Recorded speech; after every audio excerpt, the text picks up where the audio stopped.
నమస్తే, నేను మీ శ్రీకాంత్. ఓజీ స్పాట్లైట్కి స్వాగతం. గోదావరి, మానేరు నదుల పరివాహక ప్రాంతంలో ప్రస్తుత సింగరేణి కోల్ మైన్స్కు అతి సమీపంలో ఒక వెలిగిన కొండ మన రామగిరి కిల్లా. శిల్పకళా సంపదతో పర్యాటకులను ఆహ్లాదపరుస్తూ ప్రకృతి ప్రేమికులను మైమర్పిస్తుంది మన రామగిరి కిల్లా. రాజులు పోయారు, రాజ్యాలు పోయాయి, కానీ నాటి నుండి నేటి వరకు వారి కళా సంపద ఏమాత్రం చెక్కు చెదరలేదు. శతాబ్దాల చరిత్రను గుర్తు చేసే ఆనాటి చిరస్మరణీయ ఆనవాళ్ళు, ఆనాడు శత్రువులను మట్టి కరిపించేందుకు వాడిన ఫిరంగులు, కొండలపై ఏర్పాటు చేసిన కోట బురుజులు నేటికీ పర్యాటకులను ఆశ్చర్యానికి గురిచేస్తున్నాయి. ఇక్కడి నుండి పాలన సాగించిన రాజులు, వారి చారిత్రక ఆనవాళ్ళు ఇప్పటికీ కనిపిస్తాయి. రాతి శిలలపై చెక్కిన శిల్పాలు ఆనాటి శిల్పకళలకు ప్రతిబింబిస్తాయి. సహజంగా రాళ్లగుట్టలు అధికంగా ఉన్న ప్రదేశంలో అసాధ్యం అనుకున్న కోటలను శత్రువులను ముందుగానే గుర్తించేలా నిర్మించిన బురుజులను కట్టిన తీరు ఆశ్చర్యానికి గురిచేస్తుంది.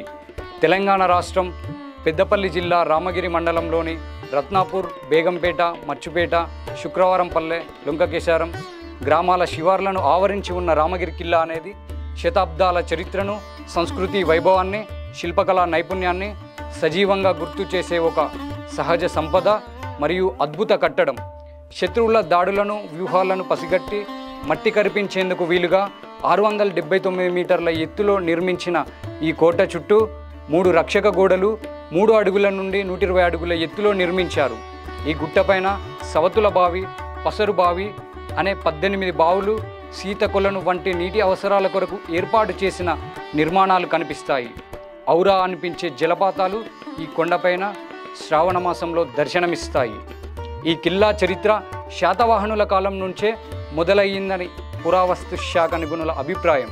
అయితే ప్రస్తుతం కనిపించే నిర్మాణ శైలి కాకతీయుల కాలంలో వెలిసిందనే చారిత్రక ఆధారాలున్నాయి.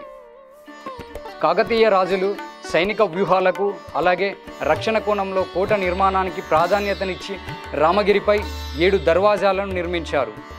ఈ కిల్లాపై నుండి పరిసర ప్రాంతాలపై స్పష్టమైన వ్యూహ దృష్టి ఉంటుంది. అది కోట రక్షణకు ప్రధాన బలంగా నిలుస్తుంది. కొండ చర్యల మధ్య నిర్మించిన ఈ కోట సైనికుల వ్యూహాన్ని, ప్రకృతి రమణీయతను కలగలిపిన సమ్మేళనం. ఈ కొండపై ఫిరంగులు, దొంగల జైలు వంటి సైనిక చారిత్రక ఆనవాళ్ళు యుద్ధనీతికి, రాజనీతికి దర్పణం. ఏనుగులు సైతం వెళ్ళే విధంగా నిర్మించిన సింహద్వారాలు, బురుజులు, కోటలు చారిత్రక శిల్పకళా వైభవానికి నిలువెత్తు నిదర్శనం. ఏ సాంకేతిక పరిజ్ఞానం లేకుండానే అంత ఎత్తైన కొండలపై నిర్మించిన ఈ కోటలు పర్యాటకుల్ని ఆశ్చర్యానికి గురిచేస్తాయి. ఇంతటి చరిత్ర కలిగిన ఈ ప్రదేశం రాముడు నడిచిన నేల అని స్థానికుల నమ్మకం. అందుకే ఈ పర్వతం రామగిరిగా పిలువబడుతుంది. కోట గుహలో కనిపించే శివలింగం సీతారాముల చేత పూజింపబడినదని చెప్తారు. ఈ కిల్లాను దర్శించుకోవడం నిజంగా ఒక గొప్ప అనుభూతి. చారిత్రక సంపదను పరిరక్షించుకోవాలనే అవగాహన లేని కొందరు నిధులుంటాయనో లేదా ఇతర ప్రయోజనాలకో అలనాటి తీపి గుర్తులను ధ్వంసం చేయడం నిజంగా దురదృష్టకరం. ఇంతటి చరిత్ర కలిగిన ఈ కిల్లా అభివృద్ధికి ప్రభుత్వం ప్రత్యేక చొరవ తీసుకుంటే గొప్ప పర్యాటక కేంద్రంగా అభివృద్ధి చెందడమే కాకుండా భావితరాలకు ఒక గొప్ప చారిత్రక వారసత్వ సంపదగా మిగులుతుంది. ఈ కిల్లాను సందర్శించాలనుకునేవారు శ్రావణ మాసంలో వెళ్ళవచ్చు. ప్రధానంగా శని, ఆది, సోమవారాల్లో పర్యాటకులు అధిక సంఖ్యలో వస్తారు. పెద్దపల్లి జిల్లా రామగిరి మండల కేంద్రానికి 5 కిలోమీటర్ల దూరంలో ఉన్న రత్నాపూర్ గ్రామం గుండా కిల్లాకు వెళ్తే నేరుగా ఆంజనేయ విగ్రహం, రామాలయం, శివలింగాన్ని దర్శనం చేసుకోవచ్చు.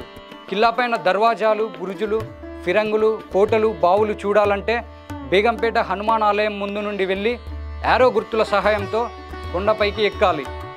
వెళ్ళే అప్పుడు రామగిరి కిల్లా గురించి అవగాహన ఉన్న గైడ్తో 5-6 కలిసి వెళ్తే మంచిది. ఎందుకంటే జనావాసాలకు దూరంగా ఉండటం వలన వన్యప్రాణులు సంచరించే అవకాశం ఉంది. జాగ్రత్తగా వెళ్తే ఇదొక మంచి జ్ఞాపకంగా మిగులుతుంది. చూశారుగా, ఇది మన రామగిరి కిల్లా చారిత్రక వైభవం. మీరు కూడా ఈ శ్రావణ మాసంలో సందర్శించండి. మరిన్ని మన తెలంగాణ సాంస్కృతిక చారిత్రక వీడియోలతో మిమ్మల్ని కలుస్తాను. ధన్యవాదములు.